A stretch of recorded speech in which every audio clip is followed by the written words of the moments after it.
কিন্তু বাবরি মসজিদকে ওখানে রাম মন্দির করার অনুমতি দেওয়া হলো আবেগের ওপরে দেওয়া হয়েছে।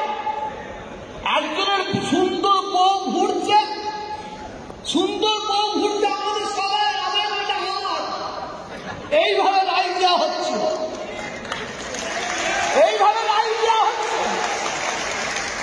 আমরা এখানে কোনো কথা বলি না কেন?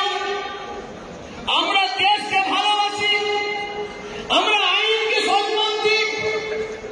মহামান্য আদালত রায় দিয়েছে ওখানে রাম মন্দির হবে, কিন্তু মহামান্য আদালত রায় দিলে কি হবে? মহামান্য আদালত তো আমরা জানিয়ে দিতে চাই, সারা বিশ্বের মানুষকে আমরা জানিয়ে দিতে চাই, আমাদের সবচেয়ে বড় আদালত হচ্ছে আমার আল্লাহর দরবারে। এর ফায়সালা তিনি করবেন, নিশ্চয়ই আমরা এর ফল একদিন পাব।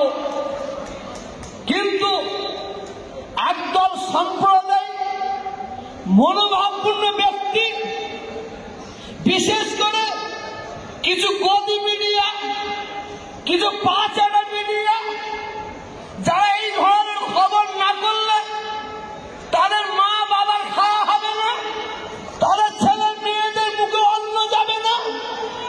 এই গদি মিডিয়াগুলো সাম্প্রদায়িক দল, সম্প্রদায়ের মানুষ তো আছে, কিন্তু এই গদি মিডিয়া বড় চক্রান্ত করছে।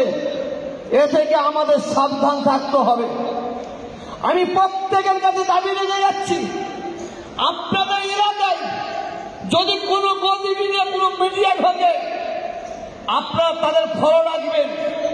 কেন 2024 সাল ভোট হবে, কিছু গদি মিডিয়াকে ছেড়ে দেওয়া হবে, তারা ব্যাগের মধ্যে ষোঁড়ের মাংস নেবে, ব্যাগের মধ্যে গরুর মাংস নেবে, ব্যাগের মধ্যে ষোঁড়ের মাংসটা নিয়ে ওরা নাজারি মুসলমানদের মসজিদে ফেলবে, ব্যাগের মধ্যে গরুর মাংস নিয়ে নাজারি ওরা মুসলমানদের, হিন্দু ভাইদের মন্দিরে ফেলবে, ফেলে দিয়ে হিন্দু মুসলমানের মধ্যে দাঙ্গা লাগাবে। এইটা খেয়াল রাখবেন। আমি আর দু একটা কথা বলে বিদায় নেব। আপনারা জানেন বিজেপি যখন ক্ষমতায় আসে, আমরা দেখেছি, আমরা সোশ্যাল মিডিয়ায় ওই গদি মিডিয়ারা আমাদের দেখিয়েছে একদল নাকি মুসলমানরা নাকি দলে দলে হিন্দু হয়ে যাচ্ছে। আপনারা দেখেছেন, মনে আছে কিনা জানি না। আমি তখন বলেছিলাম, যেভাবে মুসলমানরা হিন্দু হয়ে যাচ্ছে দেখাচ্ছে, আমি তহাসির দিকে এইভাবে হিন্দুরা মুসলমান হয়ে যাচ্ছে তাও দেখাতে পারবো।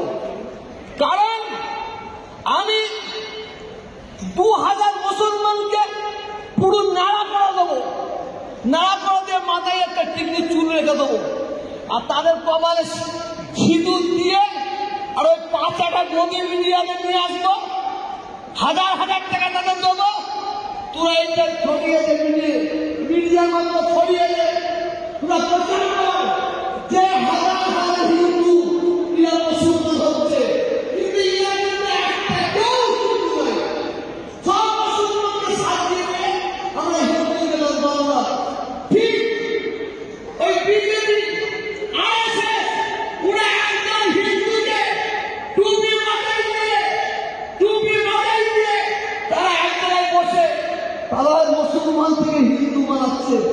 এইটাও আমাদের দেখতে হচ্ছে। এই রাম মন্দির আন্দোলন হবে, হচ্ছে না তা করছে করুক, কিন্তু সোশ্যাল মিডিয়ায় কি দেখাচ্ছে, একটা মহিলা, একটা মেয়ে মুসলমান, সে বোম্বে থেকে পায়ে হেঁটে হেঁটে যাচ্ছে অযোধ্যায়, জয় শ্রীরাম বলতে বলতে যাচ্ছে, আবার বোর কাপড়, পিছনে একটা কাঁধের ব্যাগ, জয় শ্রীরাম বলতে বলতে যাচ্ছে। আর এই খবর নিয়ে কি পাওয়া গেল, ও তো মুসলমান নয়, ও একটা অর্ধ ড্যান্সার। ওই মহিলাকে বোরকা পরিয়ে মুসলমানদের মাথায় হাত করে দেওয়ার জন্য এই ধরনের গদি মিডিয়া চক্রান্ত করেছে। আমি শুধু এদের চরিত্র